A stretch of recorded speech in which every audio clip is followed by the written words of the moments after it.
Welcome back. Reporting China from the outside has always been a challenge for the foreign media.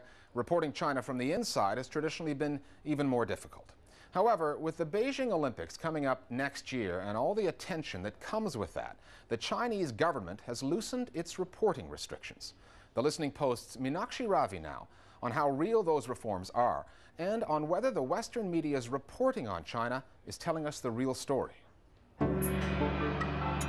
1 year out from the 2008 Beijing Olympics, China is in motion and the story is everywhere. And I met one environmentalist who is determined. People hate more than anything else being cast out of their homes. As far as the media goes, there's been a big shift, for foreign journalists at least. Previously, they required official permissions to travel around China, let alone do their job of interviewing local people. Now, these restrictions have been lifted on a trial basis until October 2008. Li Fenzhang is the editor of the Financial Times Chinese edition, based in London. Do you think that there has been more openness and you find a difference in the tone of reportage? Definitely. I think, the new policy has definitely produced a new kind of China reporting and in the last 8 months. For example, one particular area that I want to highlight is about the reporting of environmental issue in China. As we all know that, I think environment has increasingly become one of the top agenda. In recent cases, for example, the flooding which China has experienced, and also some of the water pollution scandal which has been taking place, were very widely covered. He's the leader of an underground movement, a secret organization that has hundreds locked up in jail in China. We're seeing more China stories, but are we seeing better journalism? Human rights violations, toxic toys, pollution. Much of the coverage of China seems to speak in one critical voice. Many China watchers would like to see more. It was the usual suspects. Architectural change from old China to new China, poverty in China, cultural change in China. Feng Guaman is a photojournalist. He recently completed a work entitled Change in China. Very specific things about China on the fringes. People talk about, wouldn't it great to be an AIDS story? Wouldn't it great to do a disenfranchisement story where people have had their homes taken by new development, etc., etc. Very one-dimensional, very specific, very judgmental stories. I didn't want to report that at all. What I wanted to report was the individual Chinese experience of Chinese change. What it meant to the Chinese, how it meant in their everyday lives. Are they riding bicycles or are they driving cars? Are their taxis old or are they being renewed? The really important story is how is China changing and what is the effect on the Chinese people? What's interesting now is the way that especially the Chinese middle class in the cities are very defensive about China and actually quite defensive about the government. They're not up in arms often against the government, they're up in arms about biased Western reporting. I have Chinese friends say to me, why are you always covering human rights abuses? Why are you not reporting about the good things going on in China? They're quite nationalistic, they're quite proud. They're saying, hey, we're doing all right in China. Why are you covering China in such a negative way? One story that's been all over the news lately is about lead in children's toys. The reporting has stirred up a lot of emotion, particularly in the US, and it's easy to see how. More contaminated communist Chinese imports to this country. Pet food, fish, toys, tires, toothpaste now. Since March, we've heard a constant stream of alerts. First came the TV reports. Then the politicians started talking to the lens. In order to undercut the Chinese power over us. The fact of the matter is, though, they hold a mortgage on our house. But the other thing I want to mention is there's also a trade safety issue here.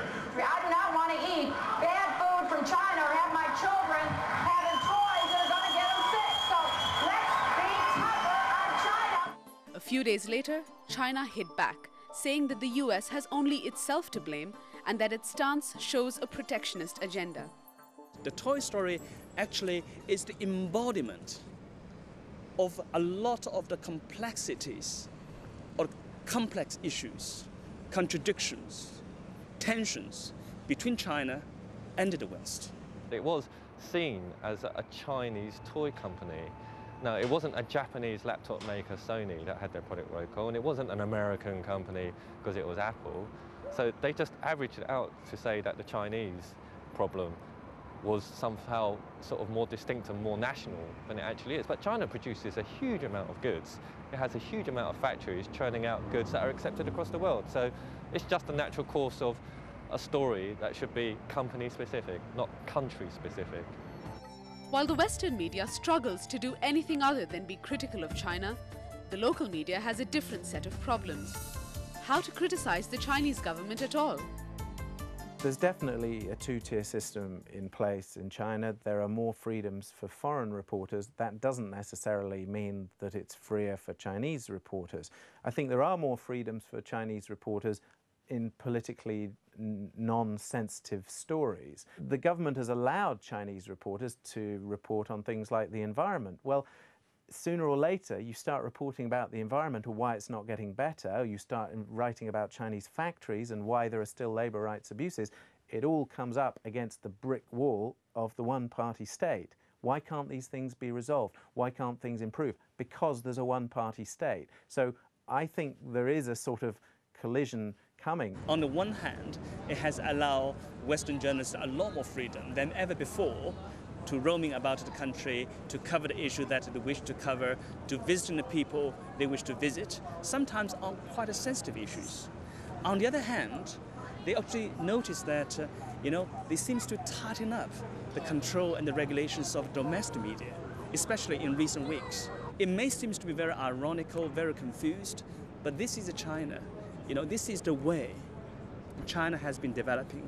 China has been making progress. China has become the world's manufacturing powerhouse. I often think we should be confused about China. If we're not confused, then we simply haven't been paying attention. China is supremely confusing. Our Global Village voices now with their take on that story. I think Western countries are always criticizing China for sort of heavy censorship.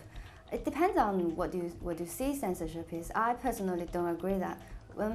Every country is like every people have their own opinions on political issues or whatever issues, and they were just saying whatever they feel is right or wrong. And if you agree with it, that's fine. If you don't agree with it, that's your opinion. But you can't really just say because it's not the same, and then they censor the information and give you a brainwash session. Foreign reporters do have more access to Olympic-related events and sites. But looking into avian or swine flu in the countryside is something else. And the old restrictions on the domestic media remain. Some push the envelope and break free of the propaganda ministry, and for their efforts, these journalists are demoted, transferred, or jailed. Foreign reporters can risk a trip off the Olympic path. They, after all, can leave China. Finally, you may remember way back on our first broadcast, we did a story on Second Life.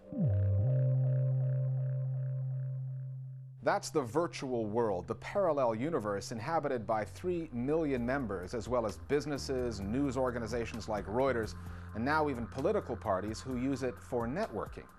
It takes a while to get the hang of communicating in Second Life through your keyboard, and moving around without bumping into stuff and other avatars can also be a challenge.